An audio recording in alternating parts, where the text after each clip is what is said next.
기다렸을까요? 기다렸다는 듯 또다시 그 길 여론전에 나선 인물이 있습니다. 자, 김민지 기자 자리 앉자마자 대답을 해야 되겠네요. 네. 예, 누구 얘기입니까? 네, 조국 전 민정수석입니다. 사실 청와대에서 나오기 직전에 SNS를 접겠다 이렇게 얘기하면서 잠시 동안 안 했었잖아요. 근데 그랬죠? 청와대를 나오자마자 또 여론전에 나선 것 아니냐 이런 얘기가 나옵니다. 왜냐하면 이런 글을 또 올렸습니다. 한일 어느 쪽 입장에 동의하는지 일부 정당과 언론에서는 분명히 밝혀야 한다라고 하면서 특정 정당과 언론사를 겨냥을 했는데요. 이게 혹시나 야당인 자유한국당이나 또 최근에 기사를 언급했던 조선일보, 중앙일보를 겨냥한 것 아니냐 이런 해석들이 나오고 있습니다. 예. 조 부장, 어떻습니까? 근데 조국 민정수석은 청와대 시절에는 민정수석 신분으로 자꾸 소셜미디어에 글을 올리는 게 논란이 됐는데, 엄밀히 말하면 조국 수석은 이제 민간인이 됐잖아요. 청와대를 나와서. 근데 민간인인 조국 수석이 얼마든지 소셜미디어에 자기의 입장을 피력할 수 있는 거 아닙니까? 지금 민간인으로 보십니까? 저는 법무부 장관 사실상 내정자로 보는데. 아하. 네. 민간인이 아니죠. 아. 그리고 23일 날 SNS 중단하겠다라고 선언했는데 제가 지난주에 그랬잖아요. 예. 이게 며칠이나 갈지 모르겠다고. 딱 닷새 걸렸어요. 닷새 걸렸습니다. 네. 아하. 그런데 지금 법무부 장관의 사실상 내정이 됐기 때문에 어떻게 보면은 더 관심이 쏠리는 거예요. 법무부 장관은요, 검사들의 인사권을 갖습니다. 그런데 이 조국 민정수석이 지난달에 중앙일보 기자와의 문답에서 뭐라고 했냐면 강력한 인사권을 가지겠다. 예. 네, 그래서 어떤 행정부형 인간이 되겠다고 했거든요. 저는 그 말에 굉장히 놀랐어요. 왜냐하면 그거는 쉽게 말하면 문재인 정부의 뜻과 철학에 같이 하는 검찰을 합법적으로 줄 세우겠다는 얘기밖에 안 되는 거거든요. 네. 강력한 인사권 행사. 굉장히 이거는 무서운 얘기입니다. 그리고 또 한 가지는 조국 전 민정수석은요, 전직 민정수석이라든지 또 사실상 법무부 장관 내정자에게 앞서서 법학자입니다. 네. 그런데 법학자가 이 대법원 판결문과 관련한 이야기를 계속하면서 작년 10월에 이 대법원 판결에 수긍하지 못한 사람들은 친일이다. 이런 식으로 몰아가거든요. 이거는 법학자로서의 어떤 자질이 안 된 거다. 네. 왜냐하면 1965년 한일협정에 대한 해석이 지금 수십 년째 이어지고 있어요. 뚜렷하지 않다는 거죠. 네. 그리고 또 한 가지는 국제법의 시각에서도 이 문제가 정리가 되지 않았기 때문에 지난해 10월의 대법원 판결도 전원일치가 안 된 거예요. 예. 그런데 나와 생각이 다르다고 다르구나. 친일이다? 적이다? 말이 안 되는 거지. 이거는 법학자로서의 정말 자질이 부족하다, 현명하다. 이렇게 저는 정리합니다. 예, 알겠습니다. 자, 자유한국당 황교안 대표는 이 조국 민정수석과 관련해서요. 이제 전 민정수석이죠. 이렇게 얘기했더군요. 잠깐 그 목소리 듣고 오시죠. 수석이 미국 전쟁 도발에 대해서 일부 정치인과 언론이 공조하고 있다고 생각합니다. 누가 했다고요? 조국 수석은 SNS에 글을 써서 무슨 수석이에요? 조국 전 민정수석이 전민정이지. 전민정 것까지 내가 뭐하러 얘기해서 여러분들하고. 네, 이제 전 민정수석 아닙니까? 이제 이런 식으로 약간 이제 좀 얘기를 했습니다. 근데 이제 조국 민정수석이 최근에 소셜미디어 활동에 더 속도를 내는 것 같아요. 그동안에는 보면 페이스북을 통해서 연일 데일리 메시지를 보내왔는데 트위터를요, 이제 민정수석 되면서 접었거든요. 근데 그 트위터가 806일 만에 또 재개가 됐답니다. 제가 현 부위원장께 이렇게 질문 드릴게요. 조국 수석도 마찬가지로 이렇게 소셜미디어 활동에 대해서 언론도 그렇고 우려의 목소리를 보내는 사람들이 그토록 많은데 조국 수석도 이쯤 되면 저 SNS 활동 좀 접어야 되는 거 아닙니까? 지금은 민간인이죠. 네. 지금 내정자라 그러는데 내정자라는 건 그냥 내정자로. 언론의 얘기고요. 사실 내정된 건 아닙니다. 사실상 내정자라고 아니, 그건 본인의 생각이고. 본인의 생각이 아니라 청와대에서 부인하지 않았죠. 아니, 부인하지는 네. 않아도 어쨌든 지금은 민간인이 맞죠. 지금 민간인이 맞고요. 본인이 중단하겠다고 선언한 적 없습니다. 언론에서 그렇게 보도한 거예요. 주변에 얘기했다는 보도가 있는 것이고, 지금 저는 아마 조수진 부장님께서 조금 좀 이해 안 되는 발언을 하셨는데 뭐냐면 이 한일협정과 관련해서 다양한 의견이 있는 건 맞습니다. 판결문에도 보면 별개 의견도 있고 반대 의견도 있어요. 하지만 어쨌든 대법원 판결은 났고 우리 정부의 기본 입장이 있는 겁니다. 그리고 65년 그 한일협정에 대해서 여러 의견이 있어요. 의견이 있지만 우리 정부는 기본적으로 지난번에 참여정부에서 그 의견을 아마 이제 조국 수석도 그 얘기를 하고 싶었던 거예요. 일부 언론에서 참여정부에서 개인 청구권이 이미 포기된 거 아니냐라고 예. 했는데 그게 아니다. 그래서 사실 확인을 해주는 차원이었지. 그런 문제였기 때문에 제가 보기에는 뭐 지금은 사실 민간인 입장에서 이 부분을 앞으로 될지도 모르기 때문에 자제해야 된다. 이 논리는 저는 이제 성립하지 않는 거다. 오히려 지금 황교안 대표처럼 전 민정수석이 뭐가 문제냐라고 얘기하는 게 오히려 맞다라고 봅니다. 자, 그러면 조국 수석이요. 18년 전인가요? 2001년도에 본인이 쓴 책이 있었습니다. 어떤 책이냐면 아마 이 책을 다 아시는지요. 그 양심과 사상의 자유를 위하여라는 책인데 조국 수석이 본인이 쓴 책에 이렇게 썼습니다. 사상의 열성적 표현은 민주적 제도를 진보시키기 위한 가장 긍정적인 방도다. 기성의 모든 것에 대해 의심하고 질문을 던지고 조사하고 논쟁하는 것. 이러한 자유 없이 진보는 없다. 이게 조국 수석이 본인의 책에 직접 쓴 글입니다. 조 부장께서 28년 전에 이 조국 수석의 책 내용은 어떻게 보세요? 저는 1992년 사상의 자유라는 책을 더 잘 기억합니다. 예. 왜냐하면 1992년 사상의 자유라는 책으로 조국 교수가 굉장히 이름을 알렸어요. 그런데 지금 저기에는 2001년이라고 표기된 건 2001년에 양심과 사상의 자유라고 책 제목이 바뀌었습니다. 네. 그런데 이 책 내용이 참 좋아요. 제가 왜 조국 전 민정수석에 대해서 법학자로서 자신의 생각이라든지 이런 거 다른 것에 대해서 다른 편으로 몰아가는 것, 현명하다라는 표현까지 썼냐면 이 책의 내용이 나와 생각이 다르더라도 그것을 껴안아야만 우리가 나아갈 수 있다라는 것을 보여주고 있는 책이에요. 다양한 의견 들어야 된다. 이런 가령 이렇게 되어 있습니다. 예. 다원주의 관용 및 관대함은 민주주의 사회가 이것 없이는 존재할 수 없다. 이렇게도 나와 있고요.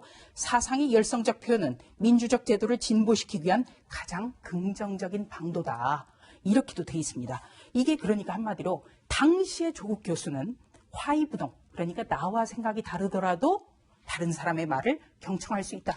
프랑스어로는 똘레랑스예요. 아하. 이런 걸 이야기를 했는데 예. 지금은 그렇다면 왜 바뀌었는지 지금의 조국 전 민정수석에게 묻지 않을 수 없는 겁니다. 예, 알겠습니다. 조국 민정수석, 전 민정수석과 이 사람 간의 신경정도 좀 가열되고 있다고 하나요? 뭐 인연도 있고 좀 악연도 있는 모양인데요. 이 두 사람 누굴까요? 조국 수석과 더불어서 이 사람 간의 신경전입니다. 보고 오시죠.